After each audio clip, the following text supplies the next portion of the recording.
So I'd like to run through some housekeeping arrangements. Please note that this meeting is being recorded and live streamed to the Council's YouTube channel. The stream will be available to watch after the meeting has ended. By attending the meeting, you are giving your consent to being filmed. A notice with further information has been provided in the public gallery. As Mayor, I have agreed that members can remain seated while speaking at the meeting to ensure good sound quality. Under the openness of local government body regulations, people may film, record, post or blog this meeting, and this is outside the Council's control. Fire exits are to the rear and side of the room. There are no fire alarm tests planned for this evening, and could I also ask that everyone turns off their mobile phone or switches them to silent so that the meeting isn't disturbed. I would like to remind councillors that you are unable to vote on an item if you leave the room during the consideration of that item. So the first item on the agenda is apologies for absence. I have had apologies from honorary older women and older men, Vincent, Bush, Tormey and Shields. I have also had apologies from the following councillors, Smidovich and Brooks. Are there any other apologies? Rattray as well. Councillor Rattray, I believe, as well, sends her apologies. Anybody else?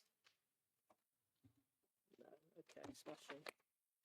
So I'll now move on to item 2. Disclosures of pecuniary interests and other registrable and non-registrable interests.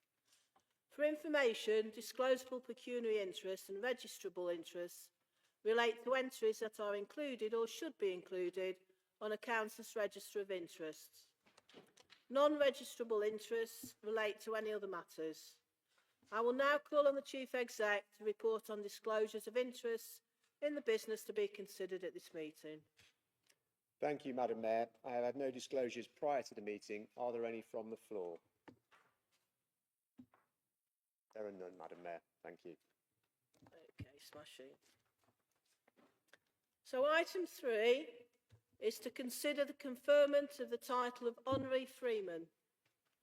I call on Councillor Mayor to move the conferring upon Mr. Richard Shepherd the title of Honorary Freeman.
I call on Councillor Boker to second the motion, please.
So if any councillors would like to speak, please press your consoles. Okay. Councillor Fryer, please.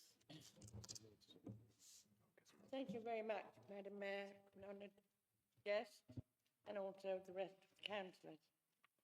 I'm one of the longest serving councillors on this council since 2003. I could never, ever match the hard work, the dedication, and always good humour, good manners that Richard has displayed. I moved up to the Leicestershire about 30 odd years ago, and I live in the next village. Richard is Horn, I'm Barrow, and he has helped so much, and you always knew, whoever you were, about, you think, is this a bit of a silly question to ask? No question was silly to Richard. He is an amazing man and so supportive by Jackie and their sons. And I have been proud that not only has he been a councillor and a mentor to me, he has also been a good friend. So I'm delighted that he's having this honour. Thank you.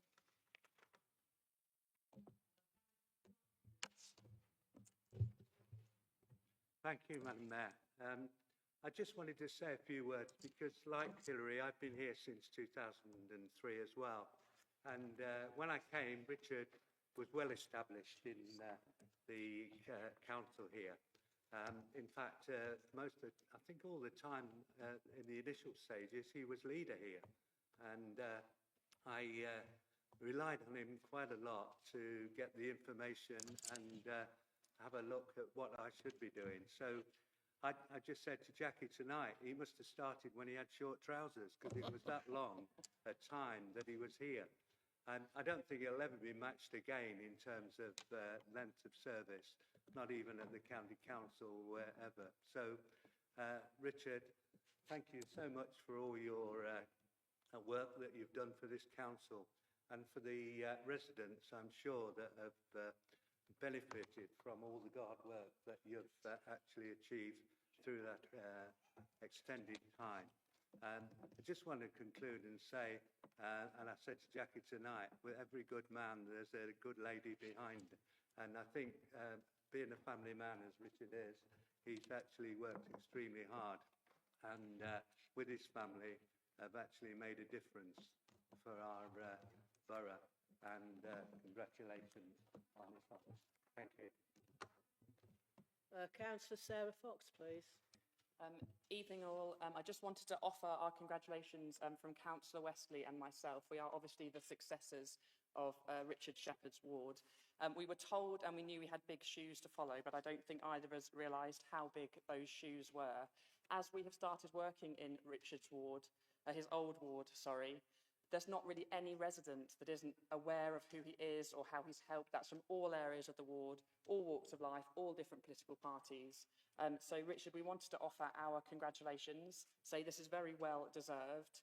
You have been incredibly supported, a continued advisor of us both, so thank you for that. If we can offer the village, the two villages, half of what you have offered them, we'd be extremely happy. Well done.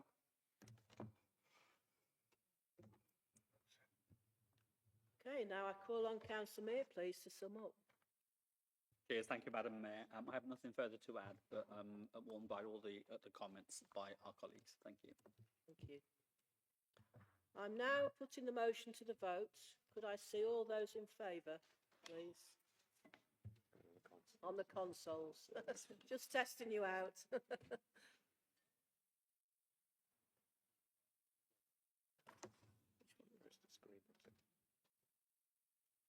one.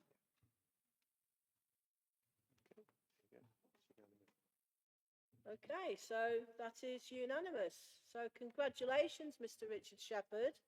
Please come forward and be presented with your official Honorary Freeman robe, scroll and medallion.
Okay, just wait for the applause to die down. So, Honorary Freeman Shepherd, please take your seat next to the honorary older women and older men at the back. Man, need new glasses. So that concludes. That's close of business. Councillors, ladies and gentlemen, it's customary to retire and process back into the chamber following this meeting. Thank you.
I'd like to run through some housekeeping arrangements. Please note that this meeting is being recorded and live streamed to the Council's YouTube channel. The stream will be available to watch after the meeting has ended. By attending the meeting, you are giving your consent to being filmed. A notice with further information has been provided in the public gallery. As Mayor, I have agreed that members should remain seated while speaking at this meeting to ensure good sound quality. Under the openness of local government bodies regulations, people may film, record, tweet or blog this meeting, and this is outside the Council's control. Fire exits are to the rear and side of the room. There are no fire alarm tests planned for this evening. Could I also ask that everyone turns off their mobile phones or switches them to silent so the meeting is not disturbed? I would also like to remind councillors that you are unable to vote on any item if you leave the room during the consideration of that item. The first item on this agenda is apologies for absence. I have had apologies from the following honorary older women and older men, Vincent, Bush, Tormey and Shields. I've also had the apologies from the following councillors, Smidovich and Brooks. And Councillor Rattray. Are there any other apologies that we haven't noted? Okay, smashing. So I'd now like to say a few words. As councillors, it's called devolution, by the way, but it's a completely different perspective on it. Thankfully, you might say. As councillors, we've all heard so much about devolution recently, and I felt I wanted to turn our attention to outside of the box. We all know the meaning of devolution in terms of government, yet the word itself can be more inspiring than just that. If you look at the first four letters of the word, you get devo, meaning a person who cares about loyalty, which is a definition from the Urban Dictionary created in 1999. One of the unique aspects of the Urban Dictionary is its democratic nature, where anyone can submit a definition with the community voting on which ones are the most accurate or amusing. This means that the content is evolving and changing. And if you take off the letter D, you have the word evolution. Evolution is the way that things change over time, and it was Charles Darwin who first explained how this happened. As councillors locally, we are all able to help our residents and to make positive changes for them. As Socrates said, the secret of change is to focus all of your energy not on fighting the old, but on building the new. So evolution and change leads me to a lovely story about a butterfly and the reason for this. So I told you it was a completely different perspective tonight. So a man found a cocoon of a butterfly. One day, a small opening appeared. He sat and watched the butterfly for several hours as it struggled to force its body through that little hole until it suddenly stopped making any progress and looked like it was stuck. So the man decided to help the butterfly. He took a pair of scissors and snipped off the remaining bit of the cocoon. The butterfly then emerged easily, although it had a swollen body and small, shriveled wings. The man didn't think anything of it and sat there waiting for the wings to enlarge to support the butterfly. But that didn't happen. The butterfly spent the rest of its life unable to fly, crawling around with tiny wings and a swollen body. Despite the kind heart of the man, he didn't understand that the restricting cocoon and the challenge needed by the butterfly to get itself through the small opening were God's way of forcing fluid from the body of the butterfly into its wings to prepare itself for flying once it was out of the cocoon. So the moral of the story is that our challenges in life develop our strengths. Without them, we never grow and never get stronger. So it's important for us to tackle challenges on our own and not be relying on help from others. So I'm now going to move on to item 2. Disclosures of pecuniary interests and other registrable and non-registrable interests. For information, disclosable pecuniary interests and registrable interest relate to entries that are included or should be included on a council's register of interests. Non-registrable interests relate to any other matters. I will now call on the Chief Executive to report on disclosures of interest in the business to be considered at this meeting, which have already been made by councillors in advance of the meeting.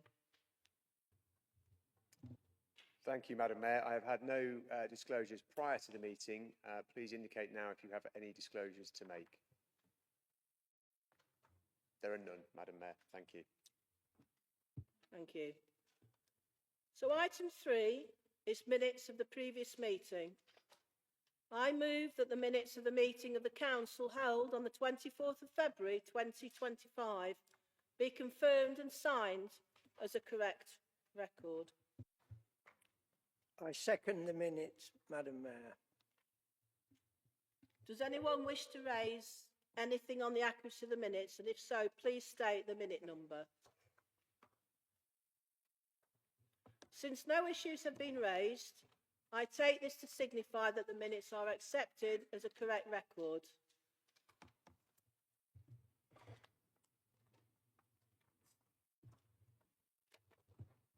Thank you. I will now, having signed them, pass them to the Legal and Electoral Services Head for archiving. The next item is item 4, announcement, Mayor's announcements. I have the following announcements to make. I would like to highlight some of the events that are taking place in the borough to commemorate VE Day 80 on the 8th of May 2025. At 9 a.m, there will be a flag raising ceremony at Mount Sorrel Memorial Centre. At 10 a.m, there will be a flag raising ceremony outside Charnwood Borough Council's main reception at the Southfields offices. From 8:30 p.m, the beacon lighting ceremony will begin, with the beacon being lit at 9:30 in Queen's Park, Loughborough. And at 9:30 p.m, the beacon will be lit at Castle Hill in Mount Sorrel. I would also like to personally thank each and every one of you for the support of my charity dinner on the 21st of March this year.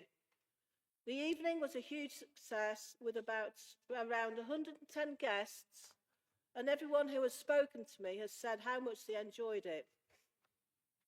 On the night, we raised over £2,000 for my charities, Living Without Abuse and Dogs Trust Loughborough. For those who were unable to make my dinner, I want to thank you for your support in terms of the donations you made. I would also like to make you aware of a super upcoming event, again for charity and awareness. On Friday the 27th of June, between 10 a.m, 12 p.m, I am teaming up with the CEO, Richard Spence, of the Carpenter's Arms, when he joins me for an outdoor swim at the beautiful Six Hills, the lake. Carpenter's Arms provides residential help for addiction. As outgoing mayor, my role with Richard will be to support him as both fundraiser and world record swimmer as we brave the cold water together. On the day, the current deputy, who will then be mayor, Councillor Northwich, will also be coming along. Not in the water, I have to say, although I'd like him to be. Both of us, of course, being steadfast supporters of the charity The Carpenter's Arms. Richard and I will be discussing mental health, along with physical fitness and motivation, as well as the event raising awareness of the charity. So, please do save the dates. Bring your costumes if you want as well. So, item 4.2, leaders' announcements. I call on the leader to make his announcements. Thank you, Madam Mayor. I have no announcements to make. Thank you. Item 4.3, Chief Executive's announcements. I call on the Chief Executive to make his announcements. Thank you, Madam Mayor. I have no announcements to make. The next item is item 5, petitions. Are there any petitions to be presented? No. Okay. So moving on to item 6.1, review of the Constitution, supplementary agenda, page 3. I call on Councillor Jadeja to propose the item, please. Thank you, Madam Mayor. Madam Mayor, our Constitution is the cornerstone of our good governance, and it's renewed annually by the Monitoring Officer and with input from the Member Conduct Committee, Plans Committee, councillors and officers. I'm very grateful for all those involved for their input in this year's revisions.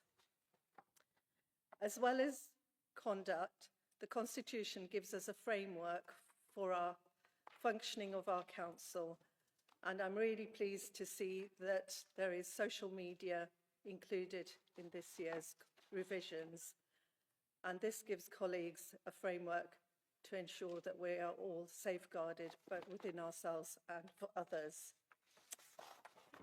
Madam Mayor, to ensure the Constitution is kept up to date and fulfills its intended purposes, I move that the changes to the Constitution set out in Appendix 1 to the Cabinet report attached as an appendix, as an annex, and including the amendments set out in the Cabinet Minute 101, 2025 to 26, to be made to be effective from the new civic year 2025 and 26.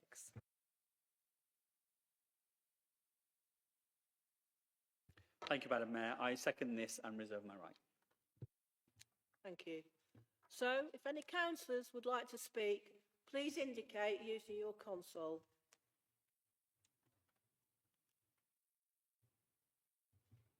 Okay. So, Councillor Mayor. Thank you, Madam Mayor. I have nothing further to add. Thank you.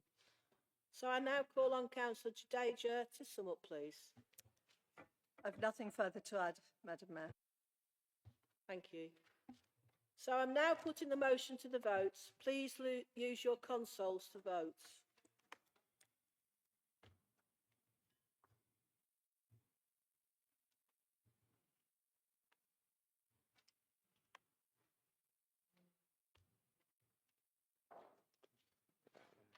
Okay, I think we're about there. So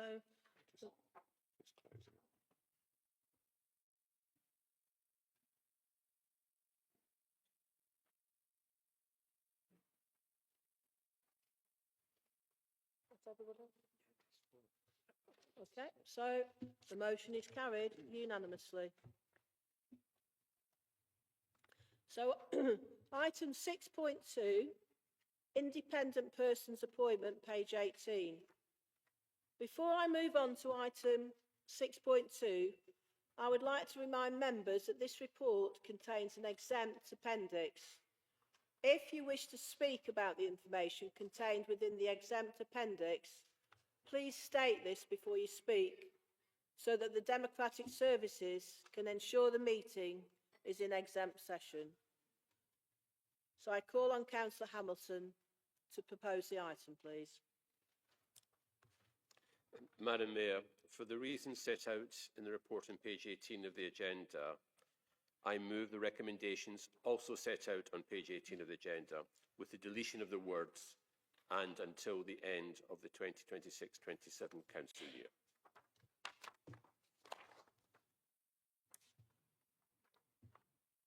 I second this, Madam Mayor, and reserve my right to speak. Thank you.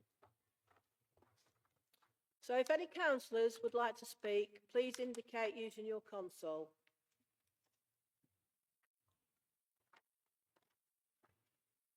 Okay, so nobody's in the queue.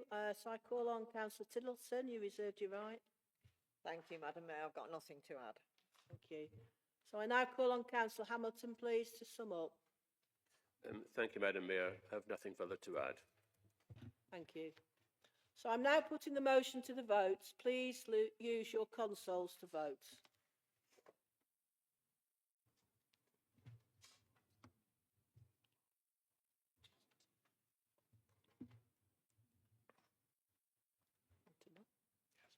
Okay, so that's another unanimous. The motion is carried. Moving on to item 6.3, capital plan amendment, decarbonisation of heating at Loughborough Leisure Centre. Agenda supplement, page 154. So I call on Councillor Ashcroft, please, to propose the item. Thank you, Madam Mayor. The Public Sector Decarbonisation Scheme, or PSDS, supports the aim of reducing emissions from public sector buildings. In August 2024, the Council submitted a bid for funding to the PSDS for the decarbonisation of the Loughborough Leisure Centre. This bid was successful and a grant of £2.7 million was awarded to the Council. This is a tremendous achievement and I would like to thank all the Council officers who worked hard on this bid. There is a match fund requirement for the Council to receive this grant, which is 12.37% of the funding, which equates to £381,000 in our case. The match funding is not in the current capital plan, hence we are recommending that a new capital plan item is added to enable us to access this grant. Further, it is recommended that the value is rounded up to 400k to provide some additional contingency funding for this capital plan item. This project is a substantial contribution to the Council's own carbon reduction target, and I strongly recommend that all members support the proposal. So, Madam Mayor, for the reasons set out on page 154 of the supplementary agenda, I move that the recommendations also set out on page 154 of the supplementary agenda. I second this, Madam Mayor, and reserve my right to speak. So if any councillors would like to speak, please indicate using your console. Councillor Infield. Thank you, Madam Mayor. So the Green Group is completely behind this proposal. It's consistent with Charnwood's climate emergency. It will make substantial contribution to the borough's carbon emission reduction and will also, I believe, extend the life of the leisure centre. Given the significant external funding that is obtained, and I must thank all of officers and members who've contributed to gaining that funding, this is extremely good value for the council, and I can see no reason to object to it. Thank you. Thank you. Anybody else? So, Councillor Gray, you reserved your right. Yes, thank you, Madam Mayor. Just really to echo what Councillor Ashcroft said, I'd really like to commend officers for their agility in responding to this funding opportunity. We have the chance here to totally decarbonise a significant council asset, and at the same time, given the existing unreliable gas boilers, to ensure its viability into the future. I very much hope that all members will join me in supporting the recommendations in this report. Thank you. Thank you. So I call on Councillor Ashcroft to sum up, please. Thank you. Okay, so I'm now putting the motion to the vote. Again, please use your consoles to vote.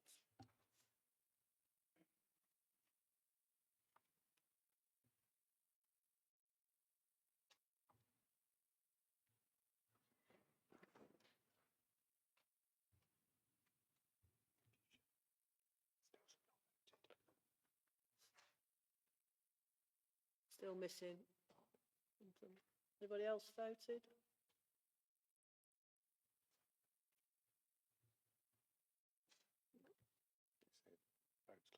Votes closed, and that's unanimous, so the motion is carried. Thank you.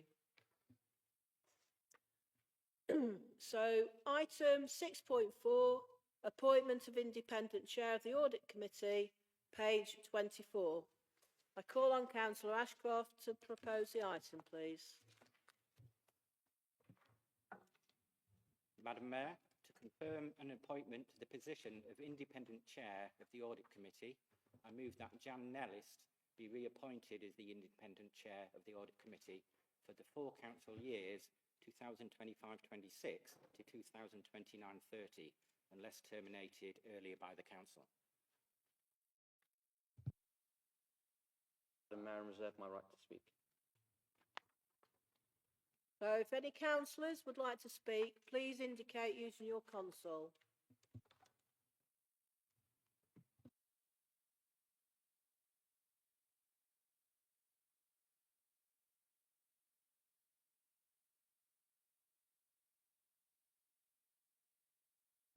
Thank you, Madam Mayor. I have nothing further to add apart from the fact that Jane does a wonderful job for the council, and I'm looking forward to working with her in the time ahead. Thank you.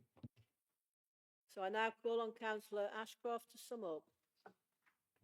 Thank you, Madam Mayor. I have nothing further to add apart from to recommend members to vote to confirm this appointment. So I'm now putting the motion to the vote.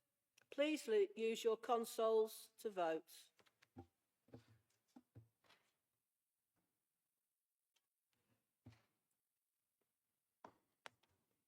Okay, so again, that's unanimous. The motion is carried. Item 7, call-in references. There are no call-in references from scrutiny. Item 8, position statements. A position statement about zero-based budgeting is printed on page 162 of the supplementary agenda. The statements will be introduced, and after that, councillors who wish to speak can do so for up to 2 minutes each, and the discussions can last for up to 20 minutes. At the end of the discussion, there will be a summary. So 8.1, zero-based budgeting. I call on Councillor Ashcroft to introduce the position statement regarding zero-based budgeting. Thank you, Madam Mayor. Zero-based budgeting has been discussed at length by the finance team at Charnwood Borough Council, and we agree that it can be a powerful budgeting tool in certain circumstances. It is particularly useful and appropriate where it is determined that existing budgets have moved away from relevance with regard to changing demands on the funding needs of an organisation, and that a reset of cross-organisation funding is needed. However, we do not feel it is appropriate for CBC at this present time for a number of reasons. Firstly, the time and effort it would take to transition to a very different budgeting method that demands a rigorous evaluation of all areas of service can't be justified considering the time and effort this would take and the limited remaining life of this council, which mean the effort would outweigh any benefits. Secondly, the transition would require significant time from many officers, including heads of service and the senior management team, at a time when they were already stretched with handling the effects of LGR on top of normal business. Hence, this would not be the best use of finite officer time. Finally, the current budgeting methods are robust and are working well. And as no major change in service provision is expected in the remaining life of this council, there is no strong driving force for CBC to move to ZBB at this time. A final remark, the new unitary authority for this area will need to set new budgets in an environment of significant service mergers in a drive to optimise delivery of services and eliminate redundancy in the operation of services. In this case, ZBB could be a good option for the new council to consider. Thank you. So if any councillors would like to speak, please indicate using your consoles. Councillor Baines.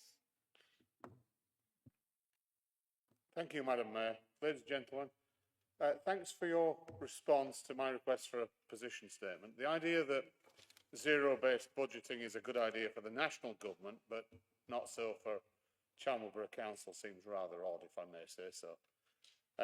Zero-based budgeting means justifying and approving all expense items for each accounting period rather than basing budgets on previous spending, and it means justifying all costs. Isn't that what we should be doing?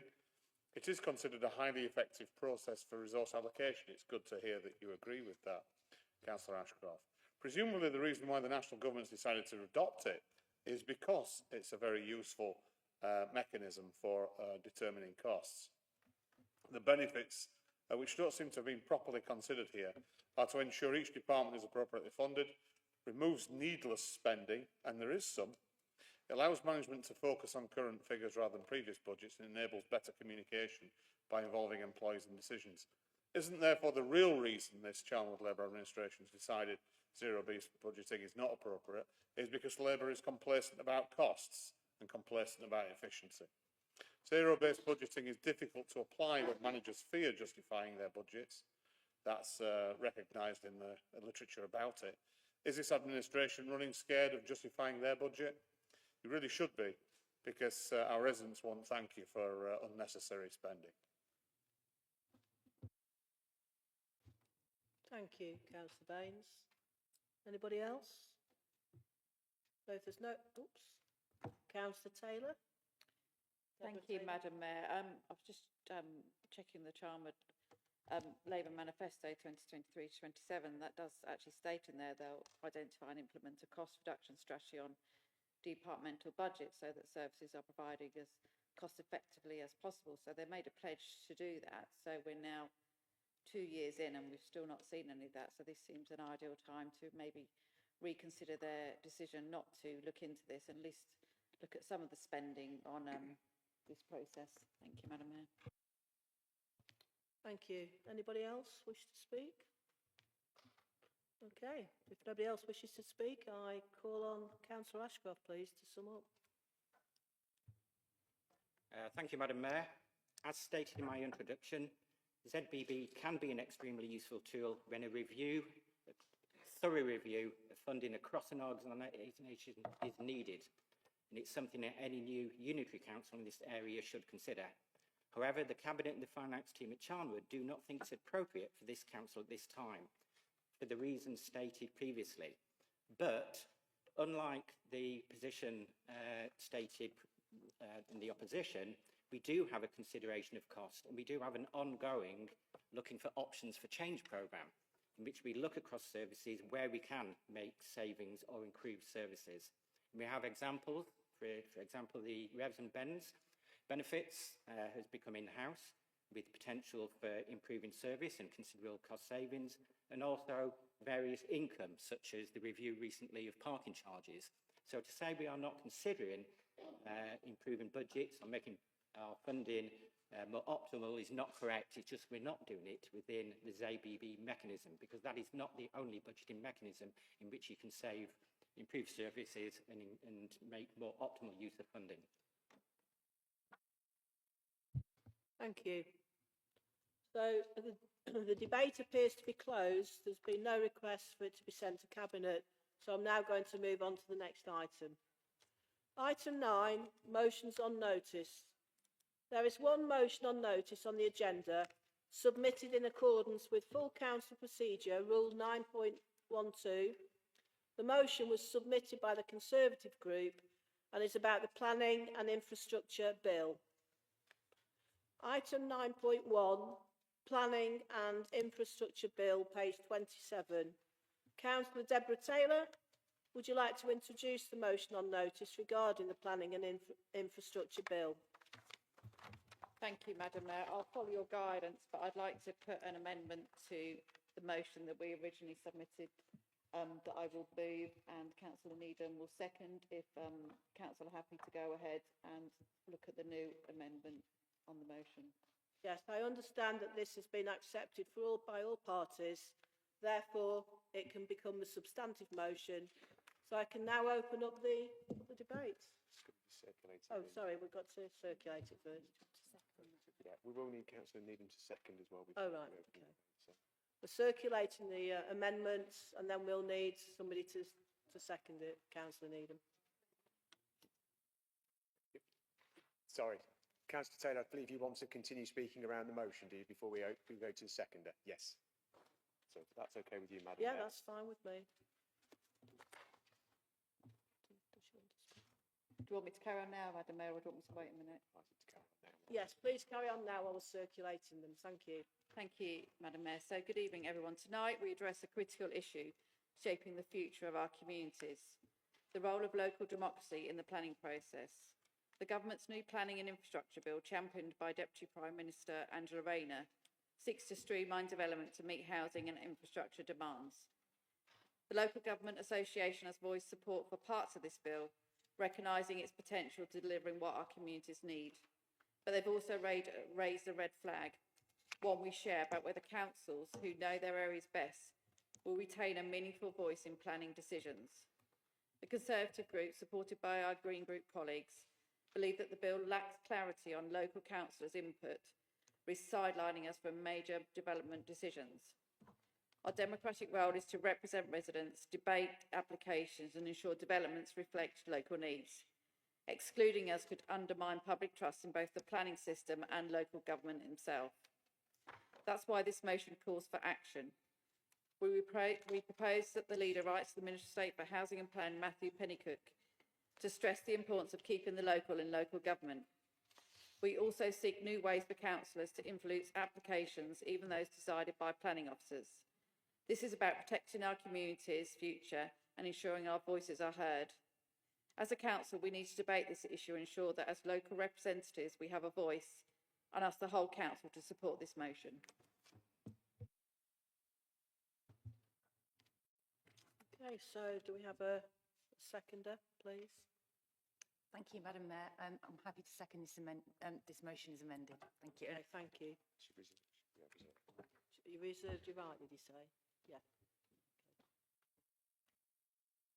Okay, so I can now open up the debate now that you've got it all in front of you. Councillor Stark, please. Thank you, Madam Mayor. I believe this proposal by the Labour government will further damage the confidence of residents in the planning process, which in my view, after attending the parish council meeting, is already at a low point. Finding it hard to understand the decision-making process, which seems to lack a consistent approach in the planning decisions for applications. Why do I say that? This was especially so when a planning application, because I had an interest, was unable to call in an application due to a personal interest. Because the applicant did not build to the plan, this went to appeal, where the inspector in his decision notice allowed the appeal, stated I consider the main physical impact of this development had been created through the consented scheme, of which had been agreed. I also note on many occasions when applications come to Plan Committee, members of the committee add further conditions to the decision notice, this often from site visits and local knowledge. In my opinion, this proposal will add value to the way decision-making process for planning applications are dealt with locally. Therefore, I support the motion. Thank you. Councillor Sarah Fox, please. Good evening, all. I have 3 points that I just wanted to make in support of this motion. Firstly, it's simply, and to reiterate the words of my colleagues, it's in defence of democracy. I know we have some quotes on the amendment, but I want to introduce another one. The Local Government Association, in response to the bill, was clear in its stance on this bill, and I agree, and this is a quote. The democratic role of councillors in decision-making is the backbone of the English planning system and should not be diminished, and that is the risk of the areas, the grey areas of this bill, where it is not clear. Our role is as a bridge between our communities and local government, so that government for our residents is done with them, for them, and not to them. And planning is arguably the area we work in that can have the single greatest impact on residents' lives. When I was thinking about what to say this evening, I thought of a recent resident I've been working with. To all extents and purposes, she's looking at development that feels like it's in her back garden. And I've talked to her at length about it, and I've talked to the officer about it. And she said to me at the end, do you know what? I think I can accept any decision as long as I feel like my voice is really heard and I'm really confident of that. Imagine the risk that this bill presents of having to say to her in the future, if this isn't cleared up, sorry, I really empathise, but as your elected representative, as the voice you've chosen for this community, there's nothing I can do. There is no forum for your voice. Local government is too busy. It's simple. This bill risks, I know it is a grey area, but we need greater clarity. It risks taking away the backbone which holds everything together. And if it does so, it will destabilise the system. If people do not feel connected, they will disengage. They will become or continue to become disillusioned, and we will lose them. Second, as this pertains to a national bill, I thought it relevant to have a look at the National Labour Manifesto, the promises on which the national government have been elected by the British people. In the Labour 2024 National Election Manifesto, Keir Starmer said to us all, government is at its best when it's working in partnership with communities. This bill, in its current form, risks weakening that partnership by weakening our role as that bridge. Keir Starmer also promised government that pushes power out to communities. This bill risks reducing the power of communities by silencing their voice. Finally, in the National Labour Manifesto, because this pertains to a national bill... Just under 30 seconds. Oh, sorry. The bill risks reducing councillors to little more than gesture politics. I appreciate I've referenced Labour National Manifesto, but this is not about political point scoring. What unites us this evening is stronger than what divides us. This is a real opportunity to mobilise local government to influence national government, whatever you are a part of. Whatever you are a part of.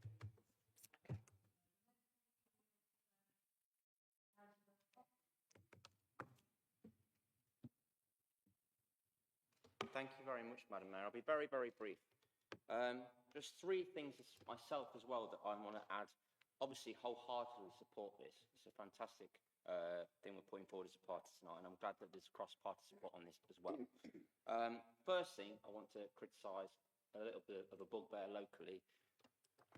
The administration, I'm not normally very critical of. I try to be quite impartial all the way around, but went from 5 minutes to 3 minutes on speaking time, and that caused constellation over this side of the room.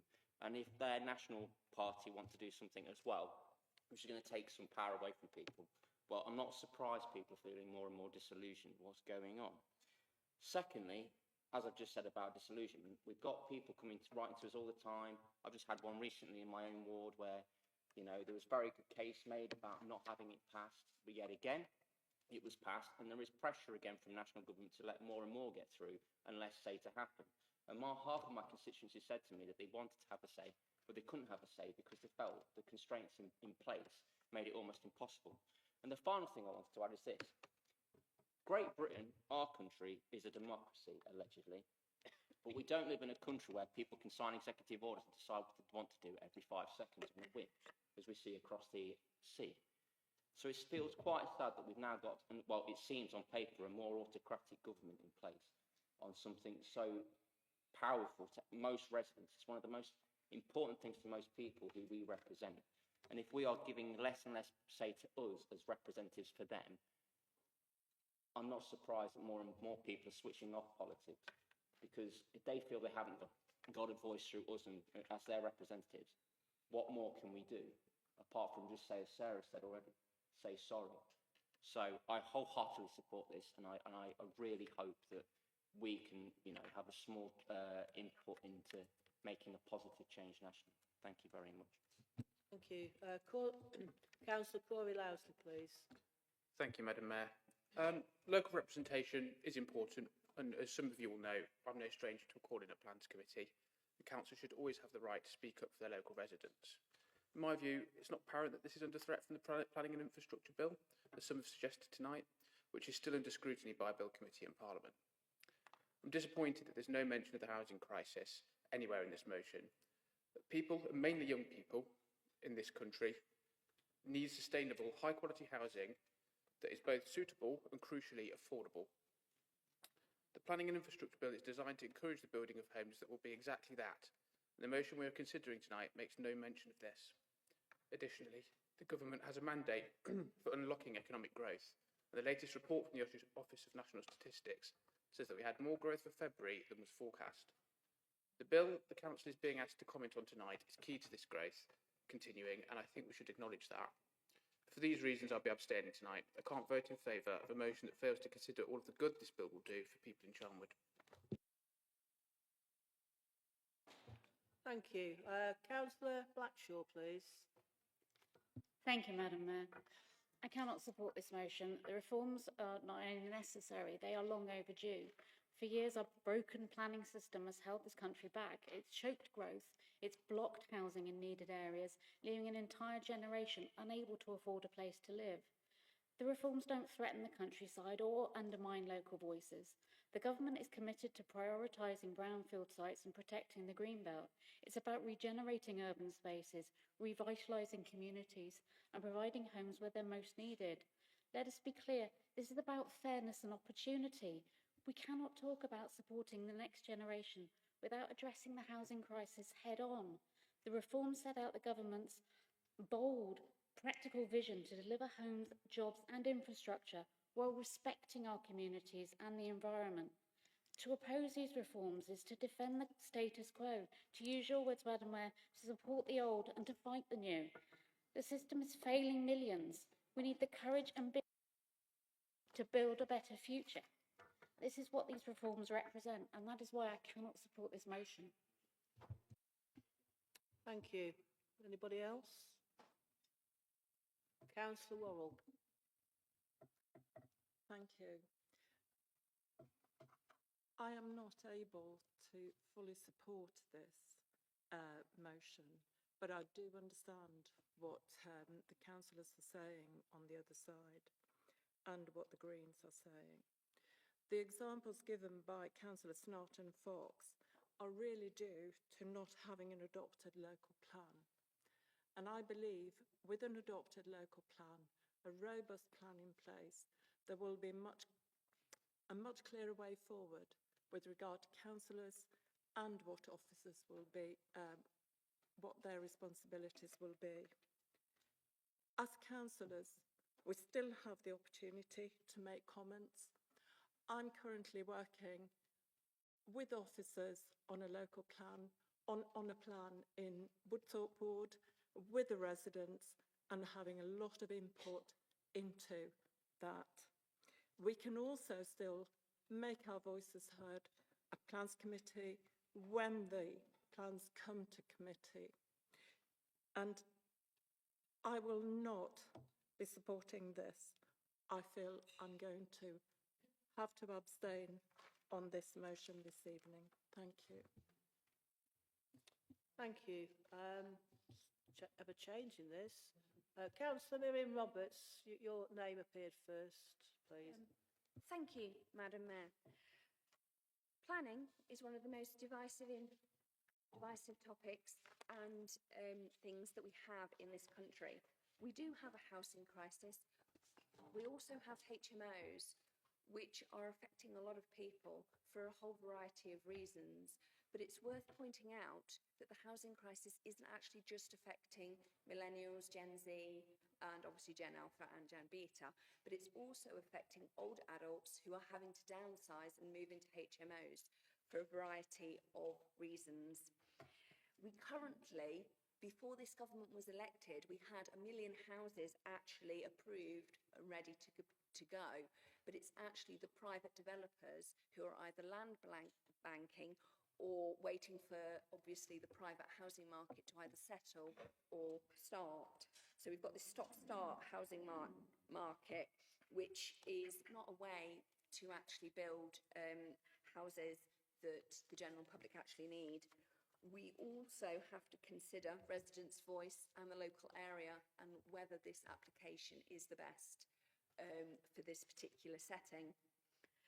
But also, we have to consider that in 2028, Charnwood Borough will not be here as a council, and there won't be a planning department here. We also have to think long term with this in mind. It is very difficult when we have a housing crisis to not find a way to build houses. That is why I'm supporting this particular,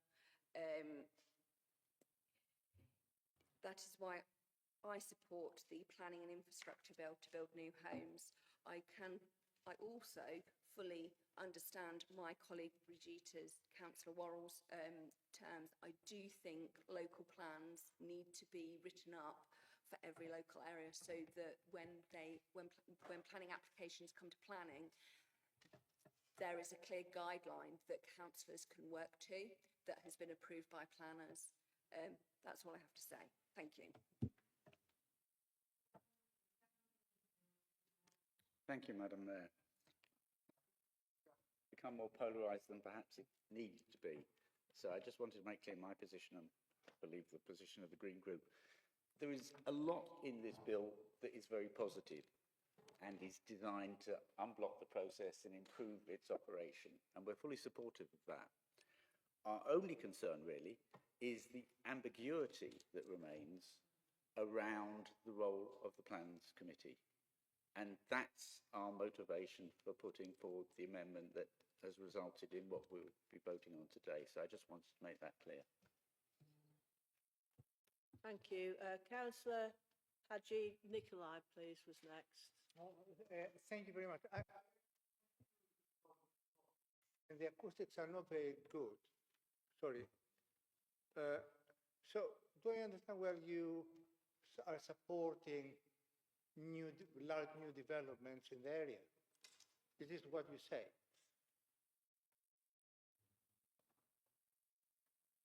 Anybody to answer me? We're just debating the, it's not asking quite, we're just debating, so if there's nothing to that, I can move on to the next speaker, please, which is Councillor Baines. Thanks very much, Madam Mayor. I think this bill and its the government's central bill risks undermining our ability to effectively serve our communities.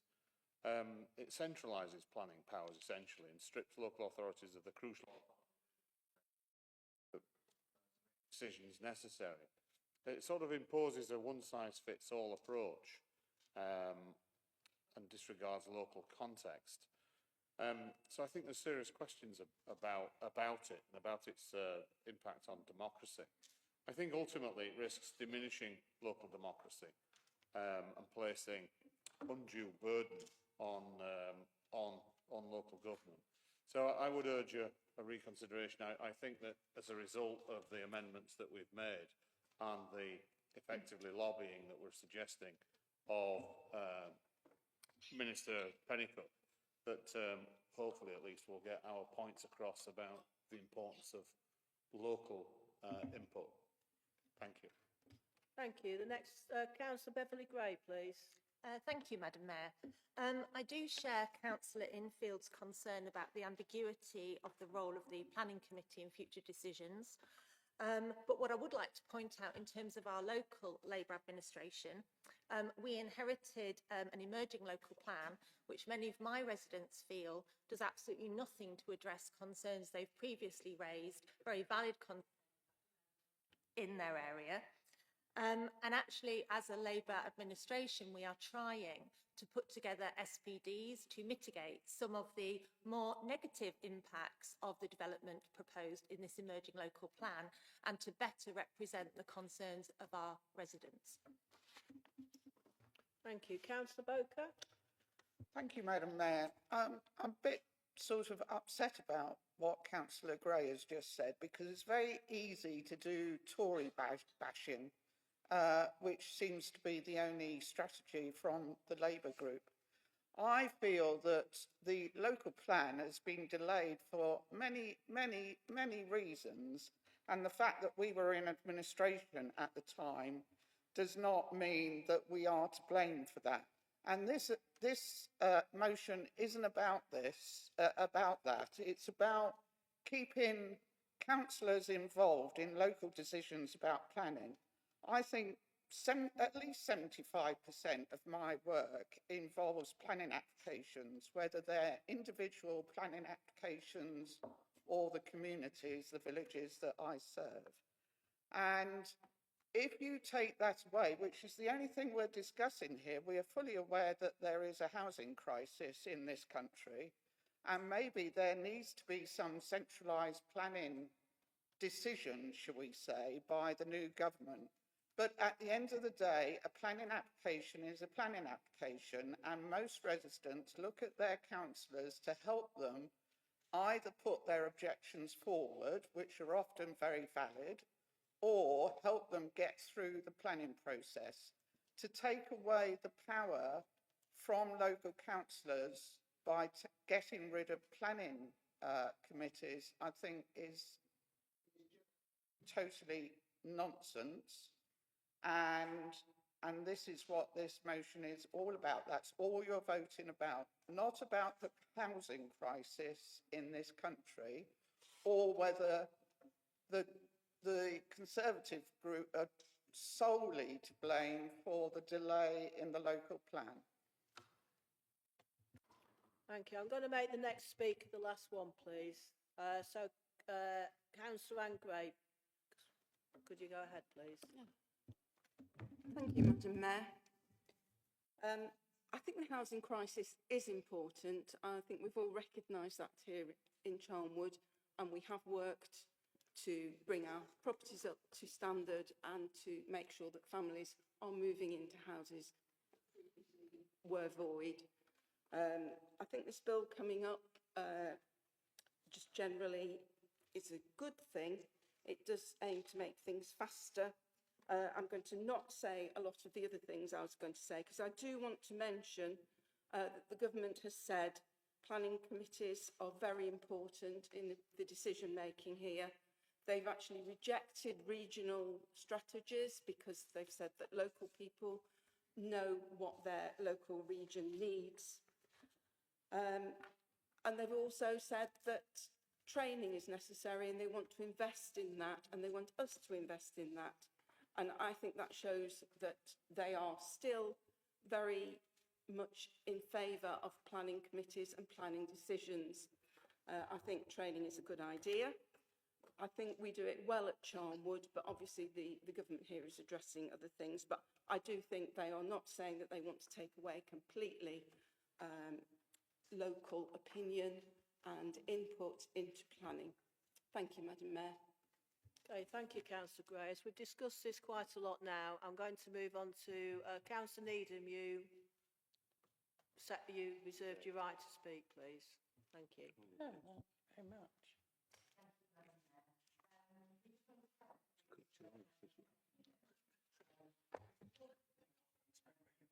We have shared concerns about some of the aspects of this bill, and we are committed to working collaboratively with all councillors, regardless of party affiliation, where we have some common ground and shared objectives. As folks have mentioned tonight, the planning influence bill does contain lots of positive aspects. I think Councillor Winfield summed it up really well for us. They've been acknowledged this evening, and they have been acknowledged by the LGA, but there are significant unanswered questions, I think, in the legislation as it currently stands, about how we can continue to have this meaningful engagement with the planning process. When we're elected, we take on the responsibility of being the voice of our communities. Planning and house building can have profound effects on our towns and villages. A lot of us have seen that over the last few years, and residents rightfully want an opportunity to express their views about these processes. And it's our duty to help make sure that that continues to happen.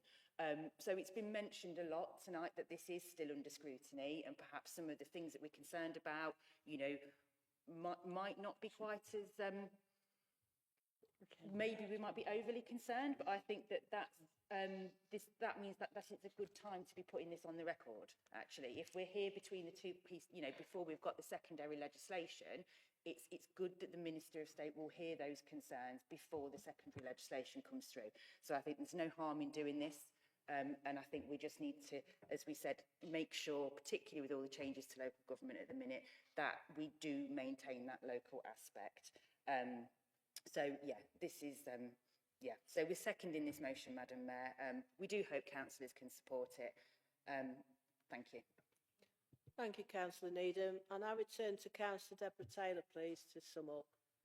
Thank you, Madam Mayor. I won't prolong this any longer. You've heard all the comments from our side. I'm very grateful for Councillor Needham for seconding this motion. Really disappointed with the comments that we've got from the other side of the table.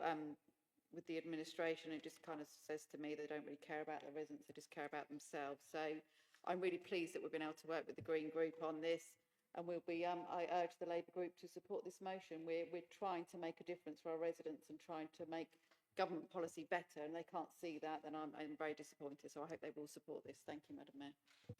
Thank you. I'm now putting the motion to the vote.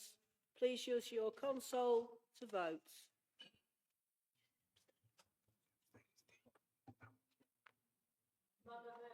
Yes, sorry. Okay, that explains the two missing in action. Could we take that into account, please, people who are totting up? So, okay, would you, if I may, Madam Mayor, then, could I ask Councillor Tillotson and Councillor Ashcroft if they're voting for the motion, against the motion, abstaining from the motion? I am abstaining. So that's two further abstentions.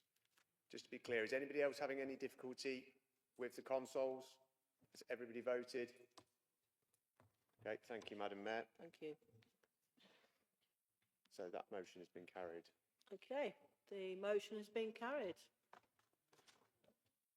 So item 10, questions on notice.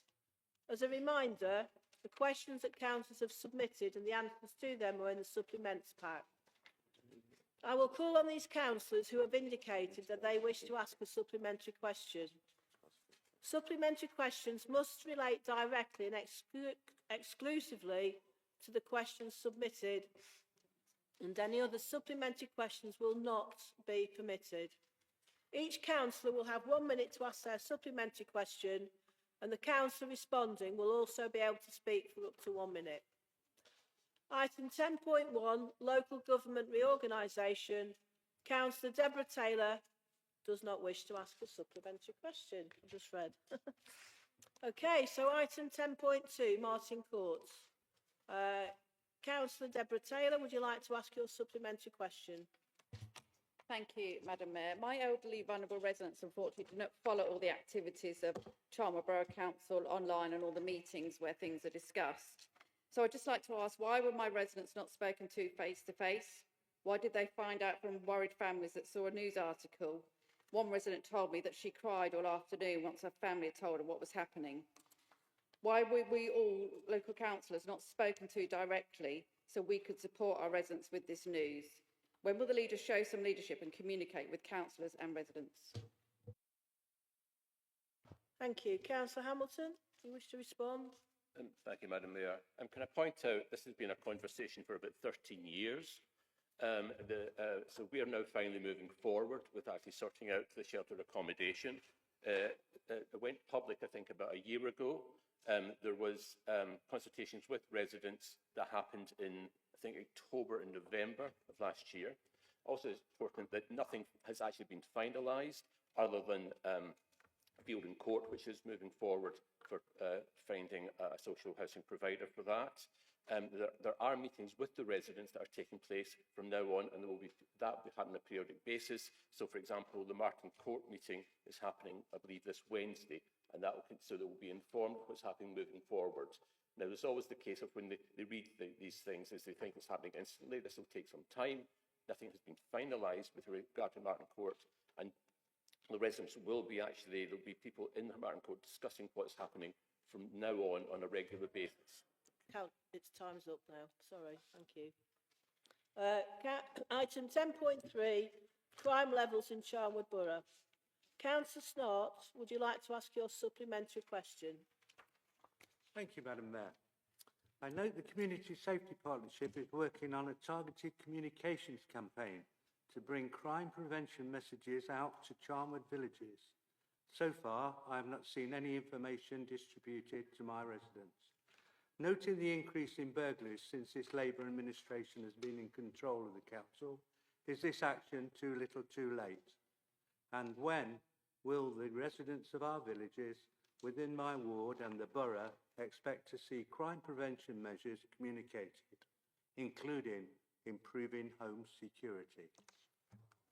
Thank you. Councillor Blackshaw, do you wish to respond? Thank you, Madam Mayor.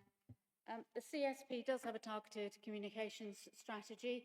It's working in partnership with the Charnwood Police, who have got a very strong presence on social media, where they have been flagging up all of their speech surgeries, where they've had pop-up roadshows and stuff. I would also recommend that you look at the link that's provided on the bottom of the answer, which provides a very full account of what is happening in each area, or in your area in particular for that link. The burglaries rate dropped significantly during COVID, and we haven't got back to the level that it was before then. So I would say that our strategy is in fact working. We have lower burglary rates than we had prior to COVID. Thank you, Madam Mayor. Thank you. Item 10.4, Charnwood Labour Manifesto 23 to 27. Councillor Snart, would you like to ask your supplementary question? Thank you, Madam Mayor.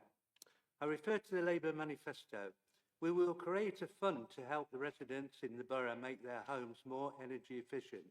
I note, we will. From the answer given, I see in my view, limited delivery through the Leicestershire Green Living Partnership to Charnwood residents. I ask again, when is this Labour administration going to create the fund promised in the Labour manifesto, or is this a further broken promise? Councillor Mead, do you wish to respond, please? Cheers. Thank you, Madam Mayor. It's really interesting. Councillor Snart is an avid fan of the Labour manifesto and reads it word for word. The key thing is delivering for our residents and be it directly or through partnerships. And you can see from the extensive answer, we are delivering on our promises to make sure that people in Charnwood have a warm and decent home. That's all I have to add. You know, it's all there in the answer. And we're only midway through our term at this moment in time. And the manifesto pledge was for 4 years. And all I can say is that we are delivering on that pledge.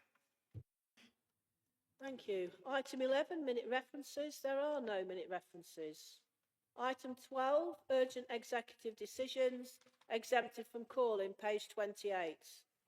This is a report to inform the Council of decisions which were exempted from calling in accordance with Scrutiny Committee Procedure 11.9. If any councillors would like to speak, please indicate using your console. And also, if you've got a dead console, you can probably just raise your hands. Okay. So nobody seems to be in there. Okay, so we'll move on then. Nobody in the queue. So item 13 then, changes to the delegation of executive functions, page 30. This is a report to inform the Council of changes to the delegations of executive functions. If any councillors would like to speak, please indicate using your console or raise your hand. No? Okay, so I'm now moving on to item 14, appointments to committees. There are no appointments to committees that I am aware of. So that swiftly moves us on now to close of business. So I'd like to thank all of you for attending tonight. The next scheduled meeting of the Council is the annual Council meeting on the 12th of May 2025. So have a safe trip home and see you very soon. Thank you.